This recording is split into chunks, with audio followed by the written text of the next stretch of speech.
On April 26, 1991, a tornado outbreak struck the central United States. It produced an F5 tornado that heavily damaged the town of Andover, Kansas.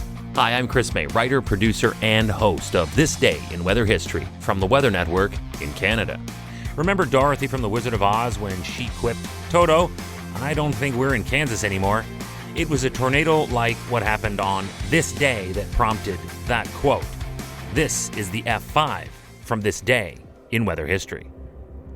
Our storm hunter Mark Robinson years ago raised awareness as to why you should never, ever seek shelter from a tornado under an overpass. Yet the news team on site to capture the video of the tornado in the outbreak did just that, and it was this error in judgment that would feed the misconception that overpasses can provide adequate shelter during a tornado. You should check out the Mark Robinson video. You can find it online anytime at theweathernetwork.com. Here's a spoiler alert. It will not provide adequate shelter during a tornado. This outbreak would go on to result in 21 people being killed, 17 of which were from the Andover tornado alone. But the Wichita-Andover tornado was actually the third in a series of 4 tornadoes that pushed through south central Kansas this day in weather history. The first 2 were relatively weak, but again, I caution you to not disregard any tornado as weak because they can still kill. I say weak in that on the outdated Fujita and the newer, more precise, enhanced Fujita scale for tornado ratings, F0 is termed the weakest in the system. That's why we say that. Nevertheless, this first F0 tornado resulted in only minor and scattered events of damage. Now, the second tornado was also rated F0, and it passed northwest of Argonia, Kansas, and it actually didn't even hit any buildings. Let's jump ahead to the fourth tornado in the sequence. It was an F2 that touched down at the northeast end of El Dorado Lake and scared likely a whole lot of people as it moved parallel to the Kansas Turnpike. So there you are. The details of the 3 tornadoes that were classified on the weaker end of the scale. You have to ring in at least as an F or EF3 or greater to enter into the category of a major or a strong tornado. Oh, and the third did that, and a whole lot more. But first, remember that This Day in Weather History can be enjoyed a number of ways. Right now, you are listening to the full version of today's story on your favorite podcast provider, but there is also the daily podcast video short. They are shot right here in my podcast recording studio, so you get that perspective, and oftentimes they will include visuals from that day's event, from when it happened, in weather history. So after listening to the full story, go check out the podcast video short on television or online anytime at theweathernetwork.com/weather history. And now the harrowing tale of tornado number 3, the F5 that took 17 lives in Andover, Kansas. This monster developed just south of Clearwater in Sedgwick County and quickly became that which is termed a multi-vortex tornado. I think the term speaks for itself, but just in case, these are tornadoes that contain smaller, rapidly spinning whirls called subvortices or suction vortices.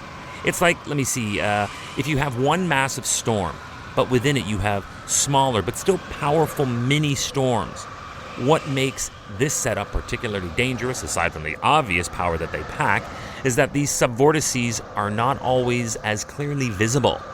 And in past stories of this kind on this podcast, it is common for these disorganized packs of vortices to eventually merge into one very wide-ranging and long-tracking killer of people and property.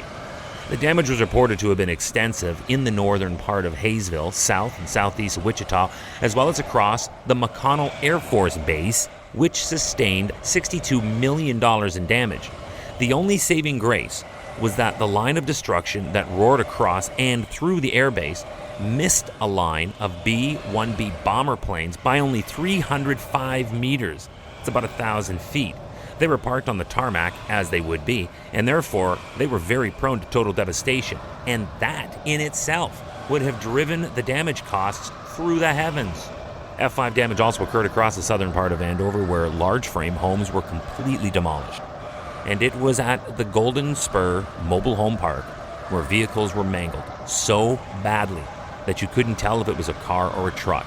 And it was from this park in South Andover where 13 people lost their lives from the tornado outbreak that occurred this day in weather history.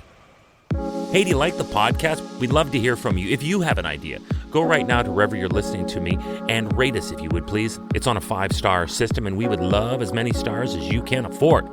So rate us, but then also review us. This way we can always stay on top of how you'd like to see the show evolve.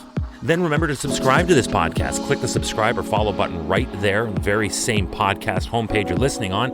You'll be immediately reminded that the next day is ready to listen to, and you also have access to every episode in the archives. It dates back to June 1st of 2020, so there is a lot that we got to get caught up on this day in weather history.